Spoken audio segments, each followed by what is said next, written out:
E aí, pessoal, aqui é o Jean Francesco. Estamos mais uma vez aqui no nosso canal do YouTube para respondermos as perguntas que vocês me fizeram lá no Instagram. E me fizeram uma pergunta muito legal sobre o dom de línguas. Já me fizeram essa pergunta centenas de vezes lá na minha igreja e não é diferente aqui no YouTube. Qual é a nossa opinião sobre o dom de línguas? Bom, eu queria deixar bem claro que é um assunto muito complexo, várias igrejas têm opiniões diferentes, mas aqui eu quero dar minha opinião sobre o que eu acredito que a Bíblia diz sobre o assunto. Bom, em primeiro lugar, eu queria dizer o que é que são essas línguas. De acordo com Atos no capítulo 2, que foi a primeira manifestação das línguas, essas línguas elas não são a banana de trás para frente, bananai, não é uma invenção, não é uma coisa da cabeça, são idiomas. São idiomas. O que nós temos em Atos 2 são 120 cristãos, a igreja primitiva, sendo tomada pelo Espírito Santo, e eles estão falando idiomas, e as nações que estavam ao redor deles, naquela festa judaica, estão ouvindo eles falando das glórias de Deus na língua que eles eram nativos. Então são idiomas. Agora, será que as línguas que eram faladas em Atos 2 são as mesmas línguas de 1 Coríntios 12, 13 e 14, que são os textos-chave que o apóstolo Paulo trabalha esse dom? Provavelmente não. Provavelmente o que estava acontecendo na igreja de Corinto? Eles tinham completa noção daquele dom, da existência dele, mas estavam usando de forma errada. Estavam falando em público milhares e milhares de palavras em línguas estranhas, que não eram idiomas, e ninguém entendia absolutamente nada, e as pessoas que estavam de fora da igreja vinham para o culto de Corinto e falavam: pô, esse povo tá tudo louco, tá tudo maluco. Porque não havia interpretação, ninguém compreendia absolutamente nada, não era um dom que estava edificando a igreja. Então, primeiro que a gente precisa saber é isso, são idiomas. Segundo, como é que a Bíblia nos aconselha a administrarmos o dom? Duas coisas que a gente tem que evitar. Primeiro, a gente não pode proibir ninguém de falar línguas. É isso que o apóstolo Paulo vai dizer lá. Não pode proibir. Segundo, a gente não pode forçar ninguém a falar em línguas. Eu já estou calejado de ver cultos em igrejas em que o pastor, tomado assim por uma eloquência, uma retórica, ele levanta as mãos e diz: agora todos falando em línguas estranhas. Não, a gente não pode forçar ninguém, porque é uma obra do Espírito.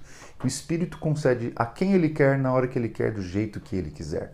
O homem não pode fabricar isso, é uma obra exclusiva do Espírito Santo. Então a gente não pode proibir, dizer: não, você não pode falar em línguas, esse dom cessou, não existe, isso é bobagem. Não posso falar isso, mas também não posso ficar forçando, você tem que falar, você tem que falar. Se você não falar em línguas, você não tem o Espírito Santo. Isso é a maior bobagem que alguém pode falar na face da terra.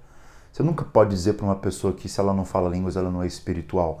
Porque o que mede, o termômetro da nossa espiritualidade não são os dons espirituais. É o amor com o qual nós nos amamos. 1 Coríntios capítulo 13. Ainda que eu falasse a língua dos homens e dos anjos, se não tivesse amor, seria apenas como barulho que soa. Então não é dom espiritual que prova a minha espiritualidade, é o amor. E é por isso, que Paulo ele não estimava o dom de línguas do jeito que as pessoas, principalmente os pentecostais e neopentecostais, estimam hoje. Ele fala: olha, eu prefiro falar 5 palavras numa língua que as pessoas conseguem ouvir e entender do que 10.000 em outra língua. Ou seja, qual é o valor do dom de línguas para a Bíblia? É um valor secundário. O principal aspecto no culto público não tem que ser a língua estranha, não tem que ser o dom de línguas, tem que ser a profecia, tem que ser o ensino, tem que ser a pregação da palavra. E como é que o apóstolo Paulo ensinou os cristãos de Corinto para administrar esse dom? Bom, ele disse 3 coisas. Primeiro, olha, vocês têm que ser 2 ou 3 falando. No máximo, 2, quando muito 3. Primeira coisa. Segundo, tem que ser em sequência, tem que ser um após o outro. Não pode ser os 3 ao mesmo tempo, como a gente vê por aí. Tem que ser um após o outro. E terceiro, tem que haver intérprete.